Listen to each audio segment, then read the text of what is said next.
This is what changes in the recovery management. We're going to explore why it changes this way. First off, the assessment process moves from specialized to global. And we have this new generation of global assessment instruments that emerged first with the Addiction Severity Index. Are any of you using GAIN, the Global Appraisal of Individual Needs? This is the one that is mainstream now, is used in most of the CSAT-funded adolescent programs in the United States. Both of those are examples of global assessment instruments. Pretty overwhelming when you first look at them, because you want to talk about a comprehensive assessment. It's almost terrifying in terms of the global range that's included in this. It's also, this new assessment world we're moving into is we're trying to move in to shift from a deficit-based instrument around problems and obstacles and barriers to really looking at cataloging recovery capital at 3 levels. Remember the term? Recovery capital, what's the internal and external assets that somebody has to initiate and sustain recovery. 3 levels. We're going to talk about what's the individual recovery capital, what is the family recovery capital that's going to help or hinder this individual, and what is the community recovery capital. Now this is an important shift, because part of what the science is telling us is, remember I talked about this tipping point this morning? I talked about this fragile balancing thing between addiction and re-addiction. Part of what tips the scales for re-addiction or recovery is not what's inside the individual. It's what's inside the community. Could I predict adolescent recovery outcomes by predicting which adolescents are returning to communities with young people's recovery support meetings? Could I predict by which schools are they going back to that have some kind of recovery support structure inside the school building that's accessible throughout the day? Yeah, I mean the environment has predictors related to recovery capital. So part of what we need to do is assess the recovery capital at those 3 levels. Because part of my strategy might be is if I've admitted this, as I said this morning, if I've admitted this adolescent for the 5th time, but this time I'm going to assess the community recovery capital and I find none, then maybe part of the strategy for this admission is that I have a case manager who works not with the client, but works aggressively with the community over the next 60 days to basically prepare for this adolescent's reentry.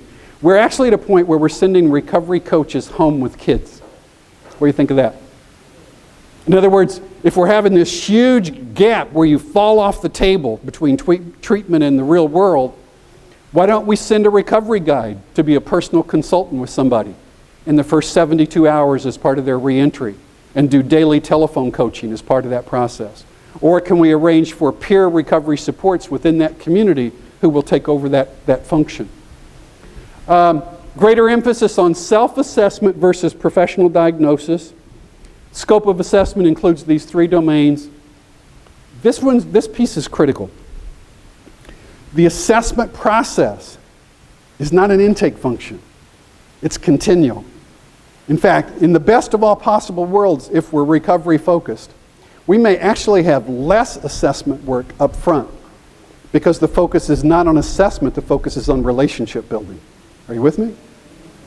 And then in the context of and by the way, you know why that's important? Because a whole lot of what you get in the relationship, the initial assessment, has no legitimacy to it in terms of accuracy if you don't have a relationship at that point anyway. How much do you think the answers to some of those questions will change in day 2 compared to day 10 once we've actually got a therapeutic alliance going with somebody? So that shifts pretty dramatically. Continual. How many of you believe that recovery has developmental stages? Right? That people go through different developmental stages of long-term recovery, and that when people shift from one stage to the next, their service needs may dramatically shift. And the service relationship may need to dramatically shift from one stage to the next. I mean, this is sort of real basic stages of change theory around addiction recovery. But here's the question. If we actually buy that, how can we assess one time? How can we assess one time if we assume this, if we actually truly believe that there are these stages and when people make the shifts? Do any of you have a sense that some clients come into treatment and do very well, partially because we have a very good match, stage appropriate, the work we're doing and the work they're doing. And we're so proud and pleased, and they're one of our early superstars. And then it's like they hit a wall, and all too often self-destruct right in front of our eyes. This is not the worst client going bad like we expected. This may be the best client that we had such incredible hopes for. All of a sudden clinically deteriorating right in front of our eyes. I would suggest the client may have shifted stages, and we don't know it. And what we've got is a horrible mismatch now between what we're doing in terms of service activity and what this person needs. In this model, what it says, like, by the way, any chronic disease, if there's any substantial change in status, what is required? Reassessment. And the reassessment, by definition, must be global each time. Because it may not be something within the addiction recovery arena, it may be something peripheral and outside of that that's rippling in and affecting that.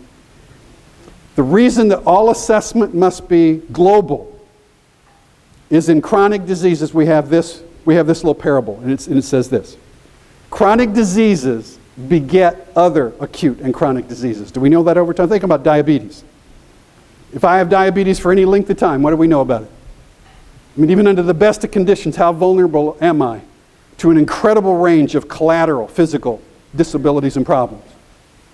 So every time I go to the doctor, if I go to the doctor with that condition, they got to talk about my feet every time I'm there, checking on them, right? And a whole bunch of other things. But my point is, you got to look at the whole, this global range each time. And we got to do it in the context of understanding these changes. Rapid transition between professionally directed treatment plans to client-directed recovery plans. This is huge, huge. Classic article, Thomasina Borkman, Journal of Substance Abuse Treatment.